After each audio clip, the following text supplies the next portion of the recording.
All right, one other thing I wanted to ask John. So, you know, obviously, John's like, I don't know too much about motorcycles, but I was telling him about Harley and, you know, the starting prices, a lot of their Harley Davidsons, and you heard me earlier. Yeah. So this is the 1100 cc. This is their top of the line Rebel. John, you're a money guy. You know, take a guess. What do you think this one costs out the door? What do you think? I bought this brand new out the door. Well, if it's Back in that bag again. Whoa, yeah. Hey. Guys, welcome back to the channel. I am Mac. If you like motorcycles, guess what? You turned into the right channel. So today, yes, you see that? That's for Mom. Mother's Day, and it's 82 degrees today on Mother's Day. I am first going to see somebody that you saw, yes, in the thumbnail, John Cerasani. If you don't know who John Cerasani is, maybe you're living under a rock. John Cerasani is a big entrepreneur. He is a multimillionaire. He was on Bravo channel. They had a show called Below Deck. He was on there. He wrote a book. He has a company called 2000% Raise. John, he's a man of many trades. So what we're going to do is I'm going to go visit John. And we're going to go talk to John and see if we can talk him into buying a motorcycle. Is it possible? John, I don't even think the thoughts ever crossed his mind, hey, to buy a motorcycle. But the funny part about all this is John's a big dude. John's like 6'6". And as you know, as a Rebel rider, tall guys don't fit comfortably on a Honda Rebel. I don't know. We're going to get him on there. We're going to see how he looks on it. We're going to see what he thinks. We're going to get his view on the Honda Rebel 1100. We can talk him in and get him a bike. Are we going to talk him into getting a Honda? Maybe he wants a Harley. I don't know, but let's just get John on a motorcycle. Let's see if we can talk him into it. So then we're gonna talk to John and see what he's got going on in his life. And I can tell you already, he's got a lot going on. He's always busy. His Instagram, boom, right there. I'll have a link to all of John's info, where to get his book, his website. He's got apparel for his company, 2000% Raise. He's big on entrepreneurship. He's big on, you getting out there and starting your own company or invest in a company. Do something, but don't work for the man. Don't be a W2er, John calls him. Don't be a W2er. So he's a really good guy. He's a motivational guy. So let's get going and let's go see John.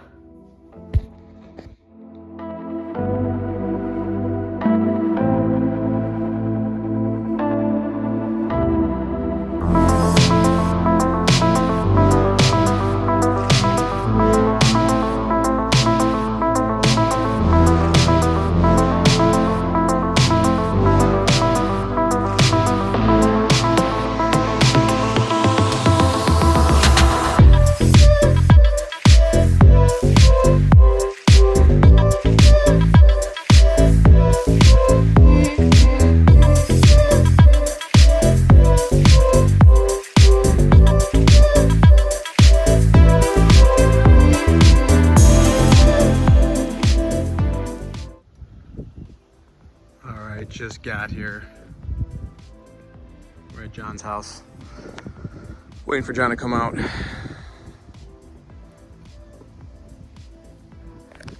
Nice little ride. It's beautiful out. It's 82 degrees out. A little windy. Not complaining. It's the way I like it. Perfect. So, yeah, let's wait for John and see what he thinks. All right, so we got the Rebel 1100 here with Big John Cerasani. Yes, sir. So John, okay, I was telling John about the bike. This is the 1100 Rebel 1100. John is what? You 6'6", John? 6'5". 6'5". I weigh about 280. 280. And as we know, everyone that owns a Honda Rebel, it's more for guys like my height, 5'8". So I want John to get on it because I've gotten a lot of comments of bigger guys that want to buy this bike. Really? Yes, and they're like, I mean, I don't know motorcycles, so to me it doesn't come across as super small. No. I mean, well, I could take it over like off-road. Well, just sit on it, John. Yeah. Just. All right. It's not gonna go anywhere. All right. Yeah, just like that. Now word off my feet. Well, I don't even know if you want to do that right now because you're gonna be putting all that. There you go. Okay. So your feet are rest up there. Yeah. So how does that feel? Does that feel? Do you feel like too big on that bike? If I had to ride it with my feet up here, Yeah. I'd feel like I'm on like one of those fucking squatty potties. So No bullshit. so they make a leg extension kit, Okay. and it comes out where you could, for taller guys, to put your feet out further. So you think that would Yeah, probably. that would help That you? would help. Yeah. That would help. See, I'm not a motorcycle guy, man. I always Yeah. kind of like envisioned if I was one. Yeah. You know, James Hetfield, Metallica. Yeah, yeah. Would drive the ones like this. Yeah, yeah. With the feet way up. Yeah. But I heard those are kind of hard to ride. Yeah, I mean, it's a different type of riding experience, that's for sure. So, John, have you ever ridden a motorcycle in your life? Dude, I got I signed up for motorcycle license. I was like, I must have been like 30 years old, 30 or 31. Yeah. And I was signed up for the class in the city. I believe it was like in the United Center parking lot or something. I Okay. was fucking waiting my 6 weeks. Oh, yeah, I know what you're talking about. You know, Yep, yeah. yep, they had riding lessons there. Came down to it. I had already paid, and I just looked at my like 4-year-old daughter at the time. Yeah. And I'm like, you know what, dude? No. I'm gonna end up killing myself because I'm in Chicago. I was living in the fucking Trump Tower in Chicago. Oh, yeah. Actually, I was living in Old Town at the time. Yeah. And fuck it. Just- I just decided not to. Yeah. Because I know myself, bro. I go out on wave runners, go nuts, fall off a wave. You fall off a wave runner, you live another day to tell the story. I don't yeah. think that happens on motorcycles. Yeah, I hear you. Yeah. So- I just thought I would like it too much. Did you ever, what about as a kid? Did you ever ride dirt bikes or anything? Or no, Little nothing bit, like that? not too Four-wheelers? much, man. No? Not too much, but I'm telling you, man. I fucking, there's certain things I don't do in my life, Yeah. but I kind of like glamorize people Yeah. that do. The whole, I know this ain't a Harley, but the whole Harley fucking experience and stuff was kind of, I'm like, dude, that could be me in an alternative life. You know? Well, what about, so the bike you were going to get, was that a crotch rocket? Like one of the That's what I was gonna get. It wasn't like this, right? I was gonna take the one. Was it- I was gonna take the no. I would have got a Harley. Because I could see you on a cruiser bike. Yeah. Okay. And you know what they call, they call these motorcycles, they call it wind therapy. Oh yeah. So, Well, you, dude, you I got a got, lot of, bro. I got family down in Dallas. Kind of a family of a family kind of thing. And Yeah. The one dude down there is in the Booze Fighters motorcycle club. You know, so I get little glimpses of what life's like out there. And he even told me, bro. He goes, listen, man. It makes sense down here in Texas. I don't know if this shit makes sense to the degree that you want it to be. Dude, when I lived in River North, man, I would see every once in a while, it'd be like a Friday fucking night, yeah. and you'll see like a group of 12 dudes pop up. Oh, yeah. A lot of times they're like blasting fucking music on their bikes and just being Yeah. nuts, you know? And the mini moto community's gotten huge too. Is that what it these is? these little mini motors Yeah, that everyone's riding. Yeah, for sure. Yeah. For sure. So. All right, one other thing I wanted to ask John. So, obviously John's like, I don't know too much about motorcycles, but I was telling him about Harley and, the starting prices, a lot of their Harley Davidsons, and you heard me earlier. Yeah. So this is the 1100 cc. This is their top of the line Rebel. John, you're a money guy. Take a guess. What do you think this one costs out the door? What do you think? I bought this brand new out the door. Well, if it's anything like fucking cars where, the cars could look identical, and if it has the bigger engine, it costs more. I had the fucking Porsche Panamera Yeah. 4S or whatever I fucking Yeah. had, and said, oh, you didn't get whatever the upgrade was. I go, what's the difference? Just the engine's bigger. It's like 30 grand more. I go, I'm glad I didn't fucking know about it. It was Right, fast right. enough as it was. Right. If you were to So- guess. So if motorcycles work the same way as that, I would say a starting point of a good motorcycle, I'm gonna guess, is 15 to 20 grand. Okay. So one like this might be 30. 11.9. 11.9? 11. I don't know what the fuck I'm talking about. No, you do. No, you do. Because the reason that's why I brought this up. Because a lot of people, even the guys that do know motorcycles, but maybe not Honda, Yeah. they're like, that's 11.9? This with an 1100, is that? Yes. When I first saw this bike, not knowing prices, I thought I was going to be looking at 25, 30. So what's the 300 then? 8 grand? No, not even. It's like 4,400 bucks. Wow. It looks just like this, John. Wow. And then the 500cc is a couple more grand. That's why I like Honda, because they don't price gouge. They don't. Yeah. Harley is in a market where they know what they got. If it's only 5 grand, maybe I'll just buy one. There you Check go. it out. If I don't like Try it, it out. If you don't like it, you're gonna sell it. Yeah, but That's funny, man. that's why I brought that up, because I think you get a lot for your money with a Honda, and it's a reliable engine. All right, cool. Well, we got John on the bike. So any of you taller riders, this is how you're going to look, because I don't think everybody has a channel that has got my bike is about my height. Okay. So, and it's always comments on my, like, hey man, well, there's no Honda dealership by me. Okay. I never got to sit on one. Is it Yeah. something I should be even looking into? Yep. So, well, there you go. I don't think you look too bad. I do think you would need the leg extensions though. Yeah, I wouldn't- Yeah, because I your wouldn't- knees would be like way up to you. I Yeah.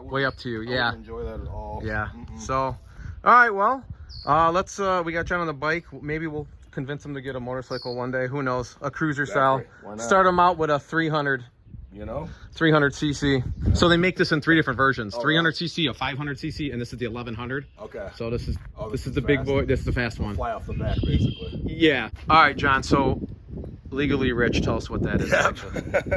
Legally Rich is actually a brand that I guess I kind of made it up. I saw someone else put something similar on once and bought their attire once, and I'm like, this is fucking cool. Yeah. And then I don't think they really ever did anything with the company because I'd share it and then people would go to their link and it didn't fucking work. And, Right. And I tried to reorder and never heard from the people again. So I think someone just kind of fucked around with it as a little hobby. Yeah. And I'm like, you know what, good idea. I'm gonna fucking do this, make it part of my thing. Because honestly, bro, you can like live your life in a way looking over your shoulder, looking for short-term success.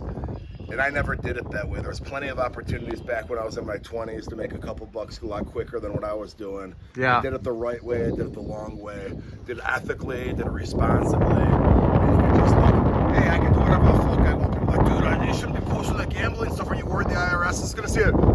I do everything the legal and right way. I'm Right. not worried about it, Right. to be honest with you. And I think especially for young people, that's a huge distinction people need to consider. Right. You know, life's a marathon, man. It's not a sprint. And Right. if you do it the right fucking way, you can have that payday. I was 37 years old when I sold my company, and I came from a very middle class background. I grew up in Schaumburg. My dad was a high school teacher, so the fact that I was able to like find myself in a business environment and build a company that I sold for the amount of money I sold it for is, Yeah. you know, it's something people look at me as, okay, wait, if he could do it, why can't I do it too? And that's really the whole basis of my social media account. When you started the insurance company, why did you sell it? What made you want to sell it? Well, dude, that's a great question. People don't ask me that question enough. Yeah. Because I was making a ton of fucking money. It was Yeah. an ATM machine. I enjoyed it too. Yeah. I enjoyed it. But 9.5 years in, private equity backed competitors came in and started making people offers they couldn't refuse. They knew that a guy like me would never fucking sell, but they see all this fucking cash I'm making. Okay, well, what kind of offer do we got to give this guy that'll actually accept? Right. And it's a multiple of how much you make each year. Right. And my multiple was right around 10 times that they paid me. It's like, wait a minute, these fucking dickheads. 9 years ago, I was debating whether I should quit my job to start this company. Yeah. Now I'm making a few million a year. Now you're gonna pay me 10 times that to sell my company? Do you? What the fuck? I don't Right. Okay. And I was like telling my lawyer, shh, don't fuck this up. Just I don't. Why they're paying me this much? Yeah. And then I learned private equity, man. It's fucking weird. They do something called the private equity roll-up strategy, where they buy a bunch of smaller companies like mine, and then package us all together. Say they buy us all for 10 times EBITDA. It's called 10 times our net profit. Then they package us together, and then they sell it to a bigger private equity firm for 12 times. Wow. Well, why the fuck would that company buy it? I don't know. They just fucking will. Okay, and then what does that company do? They do the same thing and sell it to someone else for 14 times. Right. And it just keeps going. You could look at it and do the math. Someone's gonna get left holding the fucking bag, but Yeah. you know what? It ain't gonna be me. Right. I'll profit off this shit. I don't know who the hell's gonna end up buying it once it gets up here. Someone's gonna get left fucked. Yeah. It ain't gonna be me. I'll ride this thing in the meantime. That's what I did for 5 years and made a ton of money for regular dude. So who got you into insurance? Like, what made you? I played football in college, and then I found out tail end of my senior year that it was over. I'm not going to be able to play in the NFL. I had an injury. You were almost gonna go pro though, right? Yeah, I should have went pro actually. So I had there was this thing called, I don't think they do it anymore, but back then there was something called the Blue Gray All-Star Game. It was on Christmas Day in Mobile, Alabama. And once I got invited to play into that, I realized, okay, I'm probably gonna get fucking drafted if I'm invited to play in that game. And I was projected to go 4th or 5th round anyway. Go to that thing, really solidify myself. Well, they made me get a physical for that game. And when I'm getting the physical, Right.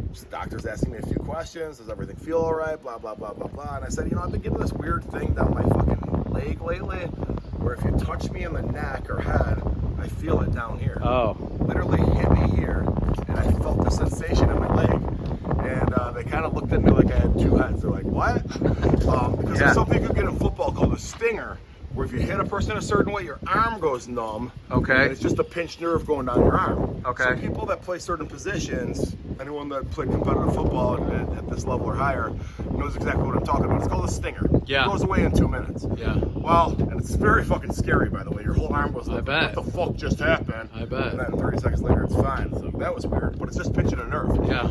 So I thought I was just getting stingers now in my leg, and it was fucking normal. It's supposed to get stingers in your fucking leg. It's not normal. They go, something's wrong. Something's wrong. Yeah. And if it wasn't for being asked to play in that blue-gray game, we never would have found it. So they go, let's get an MRI for precautionary reasons.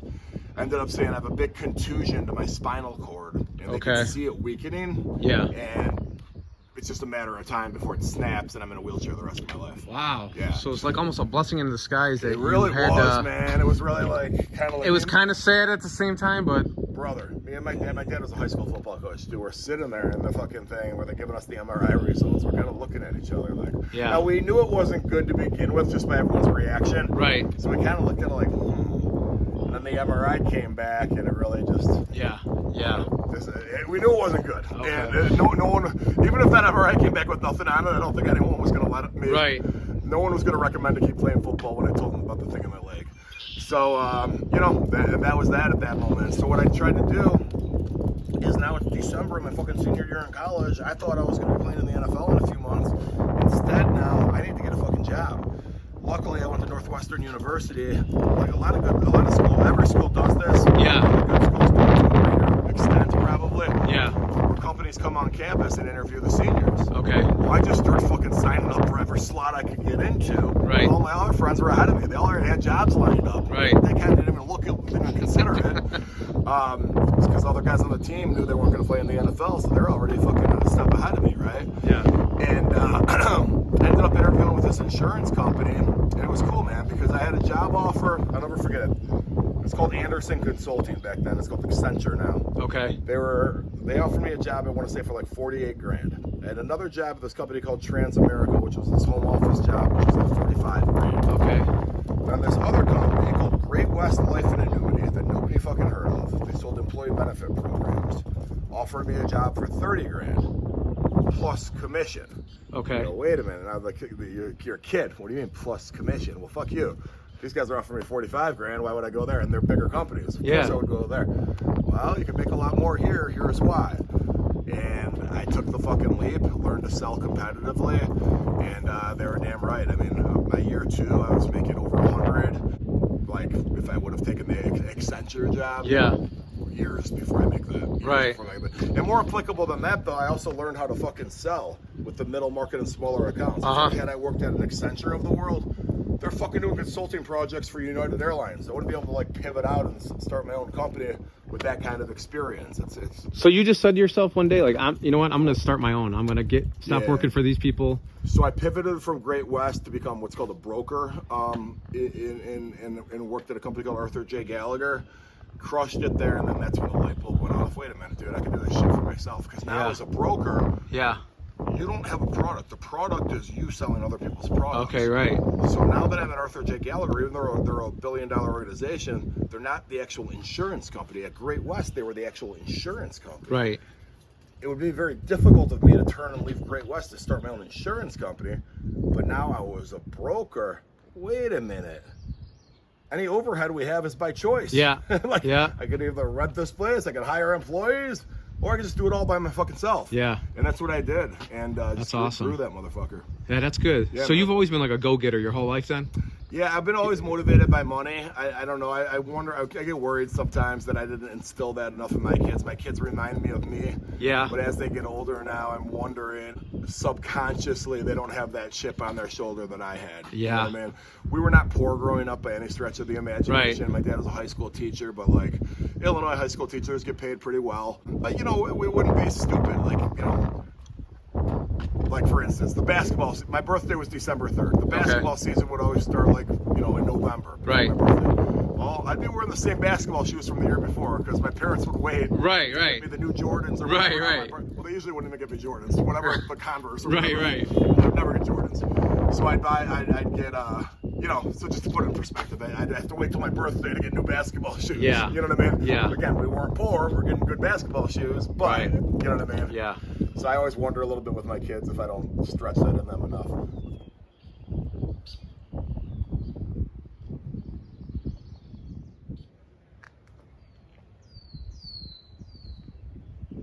Like I took a lower paying job with upside potential, and that kind of really demonstrated kind of my mentality. Yeah. You know what I mean? I was always like hungry for money and shit, and that excited me. It's probably genetic for my dad, because even though my dad was a high school teacher, he was the first in his family to go to college. Okay. Okay, so my grandpa was a carpenter. Yeah. All right, so my dad was the first of that generation to do something different than blue collar. Right, You right, know what I mean? right. So in his eyes, he you know, in a lot of ways, he was the businessman millionaire by getting that job as a high school course. teacher. You know what I mean? Right, I get it. So I think maybe I did get that from my dad, even though the job Okay. description might read a little different. And then, John, you got a book. Yeah. You wrote a book, Mhm. and it's tell us about the book. Yeah. What's called, and what is the book about? Is it? I got about, two books. Two books, okay. The one that's I think more recent that people will probably, well, actually the old one people like too, but it's called 2000% Raise, and it's about leaving my job in corporate America and giving myself literally a 2000% raise, and it's meant to encourage the reader Okay. that, hey, this corporate America bullshit is just that, it's bullshit. Yeah. They're gonna want to try to convince you can't do this on your own, and the fact of the matter, it ain't true. Right. Now I have another book that I wrote when I was still on the come up back in 2011. What's interesting is I never promoted that book because I was still on the fucking come up. Oh, yeah. I didn't even want people to know I owned my company. So Right. I did, but I didn't, so I never really promoted it. Okay. It was called paid training, and the concept is simple: learn from other people. Get Okay. a job in the industry that you want to prosper in. You want to sell fucking motorcycles? Go work at fucking Honda or Harley Davidson. Learn the ins Learn and the outs. business, right? Then turn around and sell it. Don't just turn Okay. around and say, "Hey, I'm a motorcycle dealer now." Yeah. That's why businesses fucking fail. Right. Literally. Right. Get paid training. Learn on someone else's dime. Yeah, I hear you on that. Yeah, man. Okay, and guys, I'll have a link in the description if you're interested in John's, if you want to check out John's books and his company. And then he's got the merch. Yeah, exactly. Pick yourself up a shirt, a hoodie, Right something like that. He's got some cool merch out there. All right, John, and then tell us about this TV show you just got going on now. So I figured out how could I help the entrepreneurial community? How could I still be like entertaining and funny? And how could I like feed my biggest asset, which is my ego? I know how I could solve all three of those. Right. I will start a TV show. It's called The Partner. It's on YouTube at John Cerasani TV. It's been a lot of fun. My social media has already been popular on Instagram, but this is different. This is more professionally produced, long form content where people kind of pitch me their ideas on why I should be their business partner. You know, it's the first season's 8 episodes. We premiere it every Wednesday night, so if people sit in on the premiere on Wednesday nights, it's kind of fun because on YouTube there's a live chat.